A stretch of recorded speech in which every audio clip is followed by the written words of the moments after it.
Shalom Bapak Ibu dan saudara-saudari yang terkasih di dalam Tuhan Yesus Kristus. Kembali lagi pada pembacaan firman Tuhan pada hari ini. Sebelum kita mendengarkan dan merenungkan kebenaran firman Tuhan hari ini, mari kita berdoa agar Tuhanlah yang menolong kita untuk memahami firman-Nya. Mari kita berdoa. Bapa yang baik yang kami sembah di dalam nama Tuhan Yesus, kami mengucap syukur atas penyertaan dan penjagaan-Mu sepanjang malam dan sepanjang hari yang telah kami lalui. Kami mengucap syukur atas pemeliharaan-Mu dalam hidup kami hingga saat ini. Pada saat ini kami akan membaca dan merenungkan firman-Mu. Tuhanlah yang menolong kami untuk mengerti dan memahami firman-Mu. Di dalam nama Tuhan Yesus kami telah berdoa dan mengucap syukur. Amin. Amin. Mari kita bangun hubungan yang benar dengan Tuhan. Tahukah kita punya Abah, punya Bapa yang baik di sorga sana, dan Dia sanggup menolongmu. Jangan cari pertolongannya saja, carilah wajahnya dulu. Sebab betapa indahnya wajah Allah. Kalau kita mengenal Dia, kita tidak akan takut lagi. Hati kita tidak akan gelisah kalau kita mengerti apa yang ada di dalam benak hatinya untuk kita. Bapa hanya punya rencana damai sejahtera, tidak ingin mencelakakan Anda dan saya.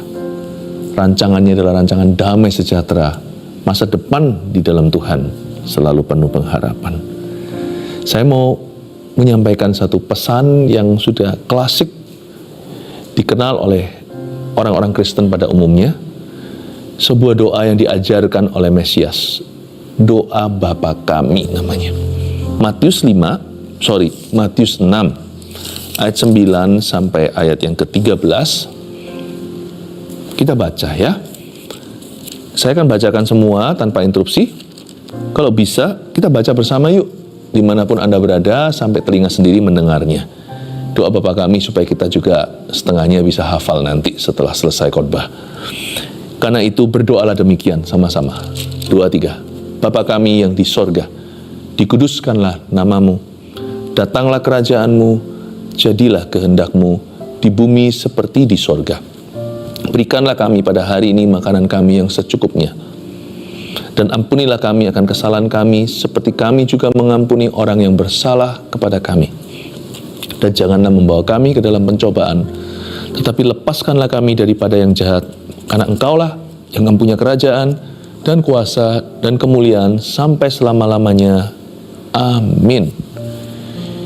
Inilah versi singkat, padat, dan penuh dengan berkat dalam satu doa yang diajarkan oleh Yesus kepada murid-muridnya. Di dalamnya ada intisari seluruh kehidupan doa kita. Yesus ajarkan doa ini pada murid-muridnya dengan maksud untuk mengajari mereka bagaimana menjalin hubungan yang benar dengan Bapanya di sorga. Yesus memperkenalkan Bapa itu kepada murid-muridnya, sehingga Yesus berkata, kalau kalian berdoa, doalah Bapa kami, karena mulai hari ini, sejak aku mengajarimu, Dia Bapamu. Yesus ingin supaya kita itu mengenal hati Bapa dulu. Dalam doa yang utama adalah roh pengenalan akan Allah. Minta juga ada dimensi itu. Di dalam satu doa selalu ada dinamika permohonan. Tapi doa itu yang utama adalah menjalin hubungan. Menjalin hubungan dengan Dia yang tidak kelihatan. Doa itu adalah sarana untuk kita dekat sama Tuhan. Dan supaya kita semakin kenal sama Tuhan. Itu kan kalau tak kenal tak sayang. Tapi waktu kita berdoa, Tuhan akan mewahyukan dirinya. Doa Bapa Kami itu penuh dengan pewahyuan di dalamnya. Kita akan baca sekali lagi, nanti ayat per ayat saya jelaskan. Karena itu berdoalah demikian, Yesus ajari. Bapa Kami yang di sorga, dikuduskanlah nama-Mu. Luar biasa ya, pertama-tama ada kata Bapa Kami yang di sorga. Yesus dengan jelas dan berterus terang, bukan menyarankan, tetapi menginspirasi. Begini loh caranya untuk memanggil Allah itu. Kalau kamu sudah mengenal Dia, hari ini bukankah aku sudah menjadi pengantara? Kira-kira begitu maksud Yesus. Aku telah menjadi perantara antara Allah dan manusia. Allah bukan lagi misteri. Aku sudah mewahyukan kepadamu.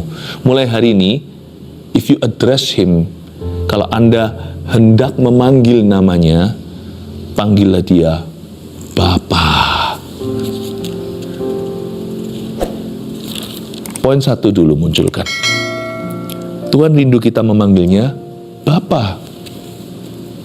Bapa kami yang ada di dalam sorga. Tuhan rindu sekali, itu menjadi kedalaman hatinya. Karena saya nggak habis pikir, kenapa sih Tuhan tuh harus ciptakan kita? Tuhan lo nggak butuh apa-apa, apalagi butuh siapa-siapa. Tapi Tuhan itu sangat personal. Dan dia menciptakan kita dalam gambaran rupa Allah. Itu seperti gini loh ya, seperti ada satu pasangan yang ingin punya anak. Padahal nggak punya anak, mereka juga sudah bahagia. Tapi mereka punya anak, kepingin sekali, bukan anak tetangga, tapi anaknya sendiri. Nanti waktu keluar, wow, mirip sekali sama orang tuanya. Kok mirip sama aku ya? Tambah cinta. Jadi, dicipta dalam gambar dan rupa Allah, itu berarti like father, like son. Bukan berarti secara fisik ya, karena Allah itu roh, maksudnya secara sifat, secara nature, secara hakikat, secara roh. Allah adalah kasih. Maka Tuhan menciptakan kita dengan kapasitas untuk mengasihi. Dan waktu Tuhan melihat kita, dia bahagia. Dia sebut ciptaannya itu baik. Lalu manusia, Adam dan Hawa pertama-tama jatuh dalam dosa, rusaklah. Tapi Yesus menebus ciptaannya.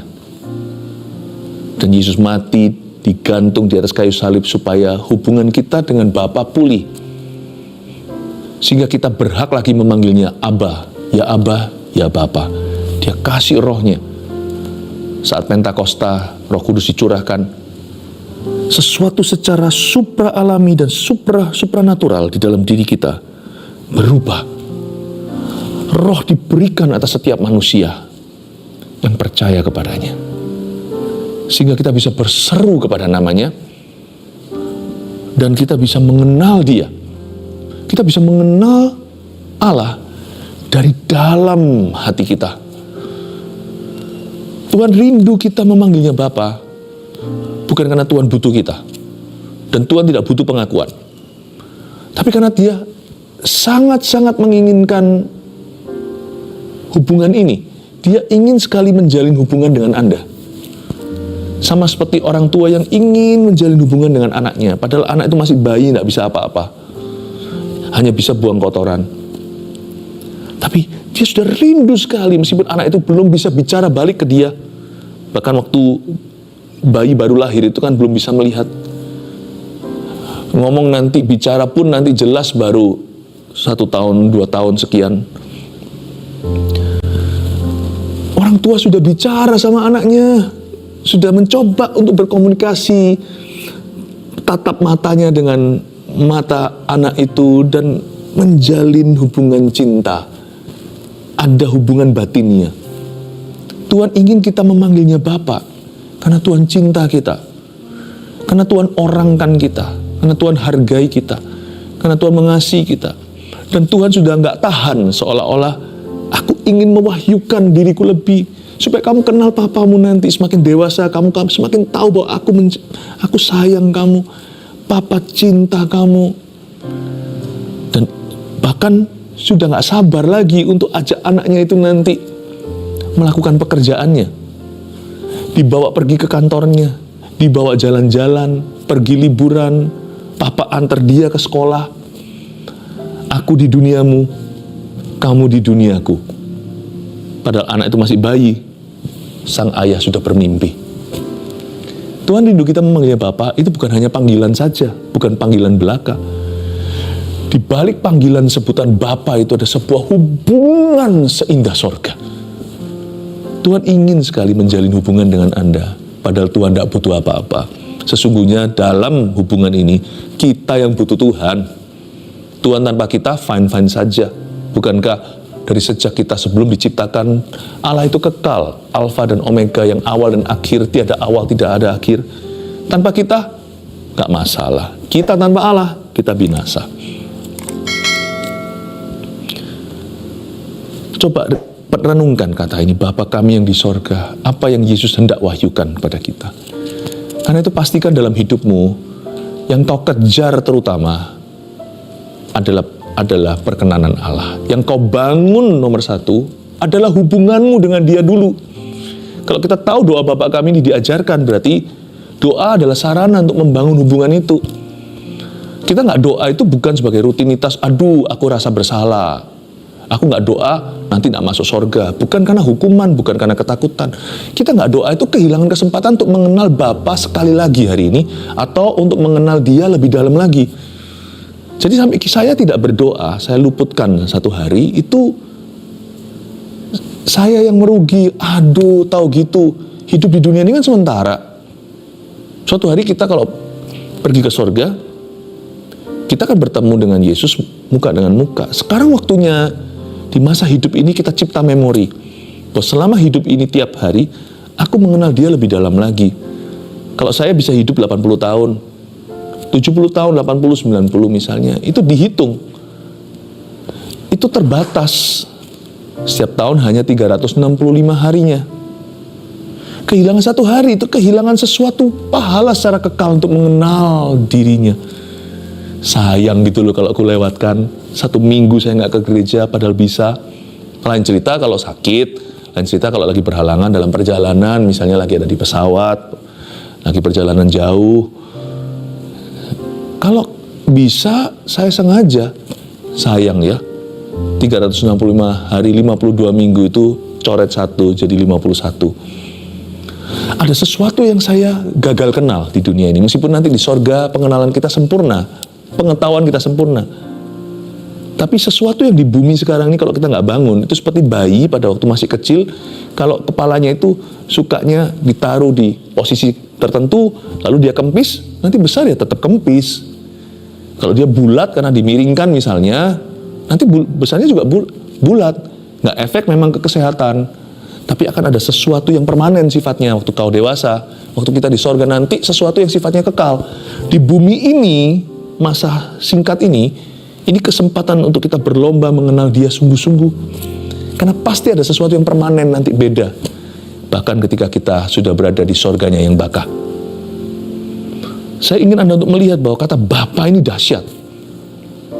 Kata Bapa ini dahsyat. Makanya itu, karena saya tahu Tuhan itu rindu dipanggil Bapa, kita juga mesti hati-hati dalam ministry. Ini sebuah pesan untuk semua pelayan-pelayan Tuhan. Di setiap gereja mesti ada beginian. Sekalipun misalnya seperti saya, seorang pendeta, seorang hamba Tuhan, seorang gembala sidang, saya adalah bapak rohani bagi banyak orang. Tapi saya juga sangat hati-hati untuk tidak mau dipanggil sebagai dengan kata-kata bapak seperti itu ya. Misalnya dipanggil papa, dipanggil apa oleh orang-orang dalam pelayanan yang bukan anak kandung kami. Kenapa? Saya tahu bahwa ada ayatnya juga di Perjanjian Baru, janganlah banyak di antaramu jadi guru. Juga ada ayatnya demikian, jangan mau dipanggil dengan julukan, dengan titel tertentu, karena Allah itu cemburu. Meskipun ada pemimpin-pemimpin rohani yang juga berfungsi sebagai orang tua rohani, lebih baik kita jadi saudara seiman dalam Tuhan. Karena Tuhan itu rindu dipanggil Bapa. Mendingan kita jauhi julukan-julukan tertentu, titel-titel tertentu, supaya Tuhan menjadi istimewa di antara umatnya. Kita bukan siapa-siapa. Dia harus makin bertambah, ku harus makin berkurang. Nama Yesus saja yang disembah dan ditinggikan. Ku di baris paling belakang. Sebuah pesan juga dari doa Bapa kami ini. Kata Bapa itu sakral. Kata Bapa itu di set apart atau dipisahkan. Dia seperti Bapa satu-satunya. Kita semuanya hanyalah saudara seiman dalam Tuhan. Meskipun fungsinya bisa orang tua rohani, jauhi panggilan-panggilan tertentu, biar Tuhan saja yang mendapatkan elu-eluan seperti itu. Dikuduskanlah namamu. Poin kedua, dikuduskan namamu itu kan dielu-elukan, dipuji-puji ya kan. Tuhan ingin agar kita memuji-muji namanya. Makanya itu di dalam kebaktian doa, termasuk dalam ibadah mingguan, termasuk ketika kita tengah minggu saat teduh, atau juga saat teduh pribadi, pokoknya kalau kita lagi ketemu sama Tuhan dalam hadiratnya, harus ada segmen memuji-muji namanya. Bapa kami di dalam sorga, kata Yesus, dikuduskanlah namamu. Namamu itu dikuduskan, alias dikhususkan. Namamu itu jadi fokus umat Tuhan untuk dielu-elukan. Itu artinya dikuduskanlah namamu. Namamu diangkat melebihi nama yang lain. Semua orang fokus dan konsentrasi ke situ. Dan aktivitas untuk melakukan itu yang paling tepat adalah dengan memuji-muji Tuhan sampai pada taraf Tuhan bertata di atas pujian umatnya, alias Tuhan menerima pujian kita. Dikuduskan namamu, Tuhan ingin agar kita memuji-muji namanya. Karena itu kalau kita datang ke kebaktian di gereja kita, di mana Anda tertanam, jangan skip praise and worship-nya. Langsung aja nanti pas khotbah atau datang telat-telatan. Jangan biasakan, itu kebiasaan buruk loh itu. Memang bukan dosa.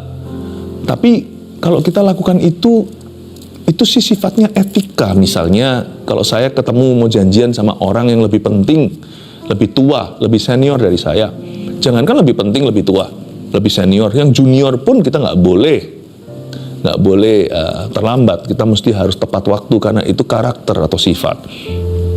Itu menghargai orang. Apalagi kalau kita mau ketemu sama pejabat, ketemu sama orang siapa. Tuhan itu kan di atas semuanya. Jadi kalau kita datang pada Tuhan, saran saya, pesan saya untuk orang Kristen pada umumnya, kalau beribadah di gereja, datanglah 5 menit lah sebelum ibadah dimulai. Supaya kita itu bisa tenang, tarik nafas dulu, mungkin cari parkir tadi, atau mungkin harus jalan kaki. Kita duduk dulu, tenangkan hati, lalu masuk hadiratnya. Lewat apa? Lewat gerbang pujian, memuji-muji Tuhan. Datang itu jangan terburu-buru, pulang juga jangan tergesa-gesa.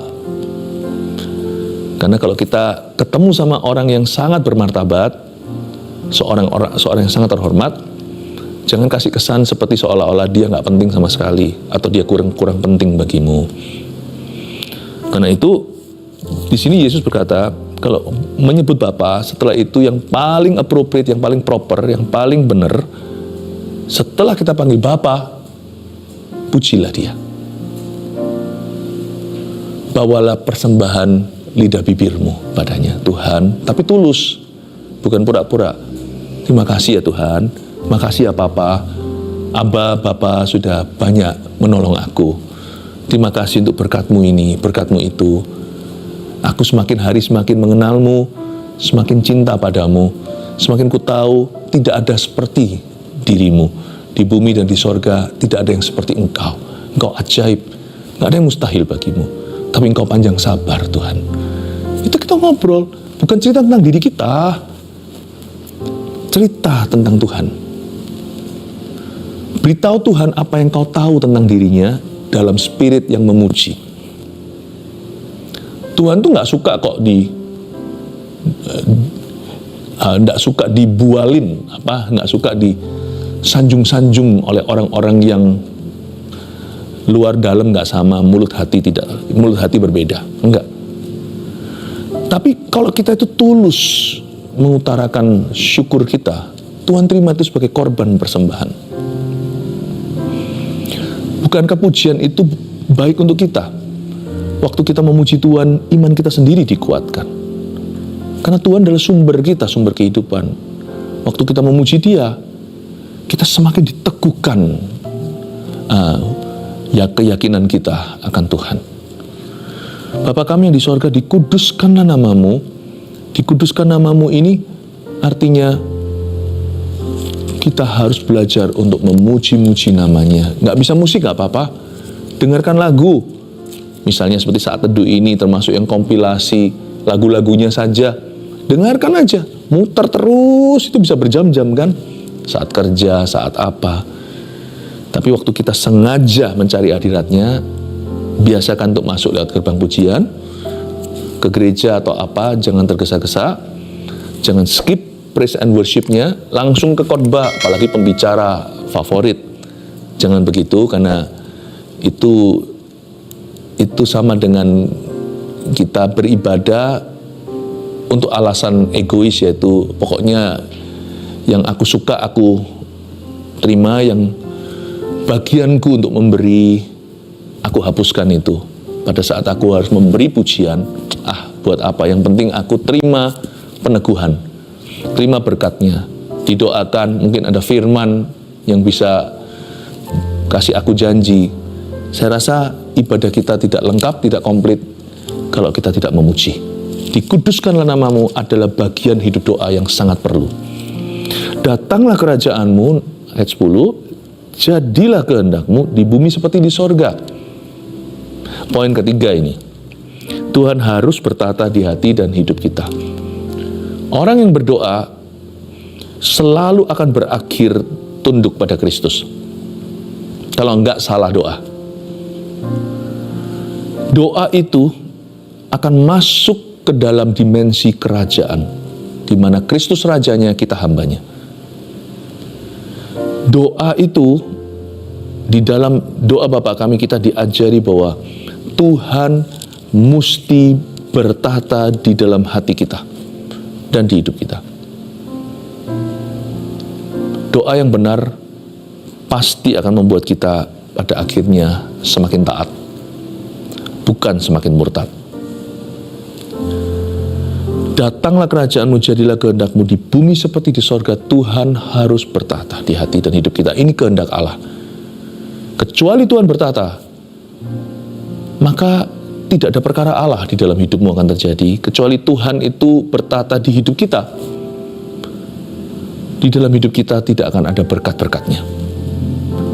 Karena ketika Yesus jadi Raja, baru segala sesuatu ditambahkan setelah kita mencari kerajaannya lebih dulu dan kebenarannya. Tetapi barang siapa mengasihi nyawanya dan tidak mengindahkan Tuhannya, dan Tuhan dijadikan budaknya, Tuhan dijadikan hambanya, siapa rajanya? Ya, diri kita sendiri. Itu bukan hubungan, itu manipulasi. Dan hubungan seperti itu, hubungan plastik, itu bukan hubungan yang sejati. Dan Tuhan tidak bisa dipermainkan, ada ayatnya. Apa yang kau tabur, kau tuai. Tidak kau tabur, tidak kau tuai. Tuhan tidak akan mau bekerja di dalam kehidupanmu. Mungkin hidupmu masih ada berkat-berkat yang terjadi. Tapi buat apa kalau Tuhan sudah tidak berjalan bersama denganmu? Ingatlah, doa akan membuat kita, waktu kita masuk mungkin hati kita setengah salah. Tapi doa itu kalau benar-benar dilakukan, waktu sebelum kita aminkan, hati kita pasti sudah dibenarkan. Doa itu selalu berakhir kita diberi prioritas yang betul. Makanya itu saya suka sekali untuk berdoa. Kenapa? Berdoa itu membenarkan hati yang salah dan mencegah hati kita sebelum ia bersalah. Datanglah kerajaanmu, jadilah kehendakmu di bumi seperti di sorga. Lalu ayat 11, berikanlah kami pada hari ini makanan kami yang secukupnya. Dan ampunilah kami akan kesalahan kami, seperti juga kami mengampuni orang yang bersalah kepada kami. Coba kita lihat ayat 11 dan 12, ada dua rezeki yang diminta. Satu, dia minta makanan, Yesus ajarkan untuk kita meminta makanan kita yang secukupnya. Lalu juga minta pengampunan. Satu, minta berkat jasmani yang memang dibutuhkan. Yang satu lagi adalah minta berkat emosi atau perasaan untuk dibebaskan dari perasaan guilty. Pengampunan dan pemeliharaan Allah. God's forgiveness and provision. Pemeliharaan Tuhan dan juga penerimaannya. Yang keempat, Tuhan mau kita bergantung pada janjinya, dan semua itu kita temukan dalam janji-janji Allah. Semua berkat rohani sudah ada di dalam alam Kristus, Efesus pasal pertama. Kita tinggal belajar untuk mengklaim janjinya. Karena itu ada dimensi baca Alkitab di dalam doa. Karena doa itu bukan satu sisi, dari sini ke sana, tapi dari sana ke sini pula. Ingat tangga Yakub? Yakub itu kan mendapat mimpi di Betel. Di atas kepalanya, di atas bantalnya dia yang adalah batu, di bawah kepalanya itu, dia melihat ada tangga naik ke sorga. Ujungnya ada seorang anak manusia, itulah Yesus Kristus. Penampakannya di perjanjian lama. Dan naik turun di atas tangga itu, ada malaikat yang turun naik. Malaikat naik membawa kasus kita, membawa kasus doa kita. Turun membawa jawaban doa itu. Tahukah bahwa doa itu dua sisi? Karena itu sayang kalau kita hanya minta dan memohon saja dan mengeluh. Doa itu juga harus buka telinga. Karena nanti berkat kita, mulut hanya satu, telinga itu dua. Kita sampaikan sesuatu, Tuhan itu memberkati kita lipat ganda. Karena itu saya percaya kalau kita itu berdoa, kita belajar untuk waktu saat dalam doa menerima janji-janji Allah. Minta sama Tuhan roh yang peka. Tuhan, speak to me, bicara ke aku. Berikan kami pada hari ini makanan kami yang secukupnya. Tuhan bahkan berjanji memberkati, memberi kita berkat-berkat jasmani. Baik itu kesembuhan ilahi. Ya, memang kita tidak berhak menuntut Allah ya. Tuhan itu daulat soalnya. Dan Tuhan itu berhak untuk menjawab iya atau tidak. Tapi nggak ada salahnya kita berharap kan? Nggak ada salahnya kita meminta kan, memohon kan. Yesus sendiri berkata meminta. Apalagi kalau kita minta dengan hancur hati. Tuhan nggak akan pandang hina itu. Berkat jasmani seperti rezeki, seperti ekonomi yang mungkin sekarang ada juga yang mengalami perekonomian lesu, bergumul soal keuangan. Tuhan punya janji itu sampai ke situ loh. Bahkan Yesus pun berkata, kamu minta, berikan pada kami hari ini makanan kami yang secukupnya. Dan ampuni kami karena kesalahan kami. Semua rintangan itu tolong Tuhan ambil sekalian. Semua penghalang doa. Tuhan itu mau kita bergantung pada janjinya. Jadi salah satu kebiasaan doa yang saya lakukan dalam hidup saya adalah saya, kalau ada ayat-ayat yang sudah bicara ke saya minggu itu, waktu doa, misalnya setelah saya memuji menyembah, kalau nanti ada waktunya saya doa syafaat, saya doa untuk segala permintaan dan permohonan. So, saya ingat ayat, saya akan quote itu, saya akan cetuskan ayat itu di mulut saya. Tuhan sih ingat, Tuhan tahu itu adalah firman-Nya. Tapi waktu saya cetuskan ayat itu, telinga saya mendengar, iman timbul dari pendengaran oleh firman Kristus. Jadi saya mintanya itu dengan iman. Kenapa dengan iman? Karena saya punya firman. Saya klaim janji-janji Tuhan. Engkau berjanji Tuhan. Bukan dengan marah-marah, tuding-tuding ya. Tapi dengan berharap penuh kepadanya dan dengan percaya. By faith, dengan iman saya akan menghampiri tata Tuhan dan kata, Lord, you have promised me. Kau berjanji. Aku berdoa Tuhan Yesus, sembuhkan anakku. Atau aku berdoa Tuhan, sekalipun aku juga buat salah, tapi aku percaya Tuhan tidak pernah tinggalkan. Bukankah ada ayatnya, sekali-kali aku tidak akan meninggalkanmu.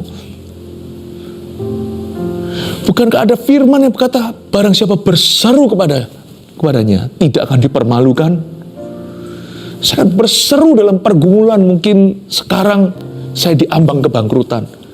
Tolong Tuhan, aku klaim janjimu, berikan pada aku rezeki hari ini. Itu berarti dalam konteks saya, kirimkan customer yang saya perlukan.